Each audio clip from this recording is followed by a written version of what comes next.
I'm Suzanne Titkemeyer from No Longer Quivering, back in my yellow bedroom of doom, huddling under the air conditioner because it's hot as blue blazes out there today, and I'm still wheezing, so this is going to be a quickie. I want to talk a couple things today. First of all, about Jim Bakker. This week has seen a lot of action on the Jim Bakker front. His stroke, he's still fighting with the government and various people over his silver solution that all it does is turn your skin as gray as my hair. Some people are speculating that the stroke is some type of scheme to avoid going to court or jail. And it may well be. You know, we've seen Jim Bakker through the years do all kinds of scams. I mean, scam is practically his middle name. He's been involved with one goofy thing after another. Many real estate deals, taking money. Now he's got his own little real estate kingdom there in the Ozarks of Branson, Missouri. And it's just keeps on looking bad for him. I hope he sells more flood buckets of food. His buckets. I think anything could happen with him. We just need to sit tight and see what happens with him. If he actually does have had a stroke, I hope he makes a recovery for his family's sake, if nothing else. Not so much for those people that are buying the flood bucket, well, the food buckets. I don't know why I keep calling it flood buckets. I talked today on No Longer Quivering about Jill Rodrigues and her several $100 worth of skin creams that she's shilling through Plexus.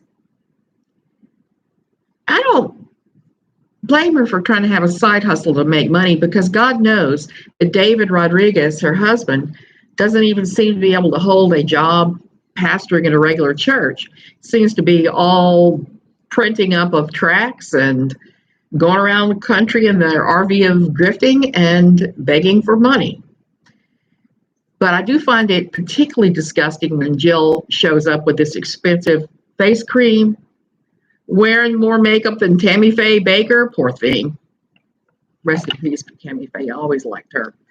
But those kids, those poor kids, they still look like concentration camp survivors almost. And you can look at them and see they're not being fed. She can say all day long that she does feed them, but all you have to do is look at them. They don't even look healthy. Their skin tones are all wrong. I really don't think that she feeds them, no matter what she claims. And I think that that's why they left West Virginia for Ohio. It's because West Virginia had a nifty little law coming onto the books where if social services had been out at your house looking at your kids, CPS, you were denied the right to homeschool them. Personally, I think that's a pretty good idea, because if you're homeschooling your kids to hide abuse, which we've all seen that happen, especially in Quiverfull, you shouldn't be homeschooling them at all. I did slightly compare her to Louise Turpin this morning. I think there's a lot of overlap, except that I will say Jill keeps things clean, and that's a good thing when I saw the Turpins home. The other thing I wanted to say, I'm having a bad asthma day, so bear with me. My thoughts are everywhere. Is tomorrow I'm going to be on Katie Joy's channel. I'm going to be on Without a Crystal Ball. We're going to be talking Duggars, Duggar daughters in particular. And we're going to talk in Quiverfull theology and how the Quiverfull theology that Jim Bob Duggar and Michelle follow really traps their kids, especially the girls. There is just so much going on there right now, and Jim Bob Duggar is starting to fall apart at the seams from everything I'm seeing. I'm seeing Duggar insiders saying that he's mad and rushing around and forcing this one to marry and forcing that one to marry. And I found it really curious a couple of months ago when Jana went to Las Vegas, and he appointed himself as her chaperone. She's what, 30 now? Does she really need a chaperone? She's a grown woman. Rumor is that he had chaperoned them to keep her away from her best friend Laura and to make sure there was no hijinks going on there, which I find that really disturbing. Does he really think that she's can have an affair with her friend? I don't know. It's all just so weird and so sick and so sexually based with that whole family. There's a reason why Josh is as twisted as he is. Anyway, I'm going to go take an asthma treatment and think about tomorrow. I'm going to tape with Katie Joy in the morning, and then I think she uploads in the afternoon is how she does it. So be well. One quick thing I forgot to mention about Jill, and I guess this would apply to the Duggars too, and the other people who are in Quiverfull, that their main source of income is other people.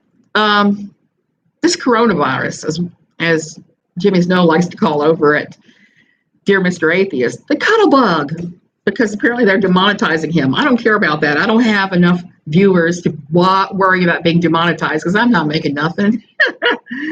Very little for my writings even, so I could care less. This is not about money. This is not about anything but just outrageously shouting the truth out.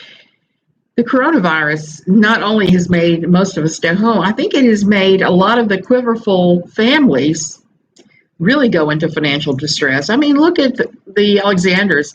Lori Alexander is ranting and carrying on about how we have to open up everything right away. So I'm wondering if Ken's business took some kind of a big hit from this.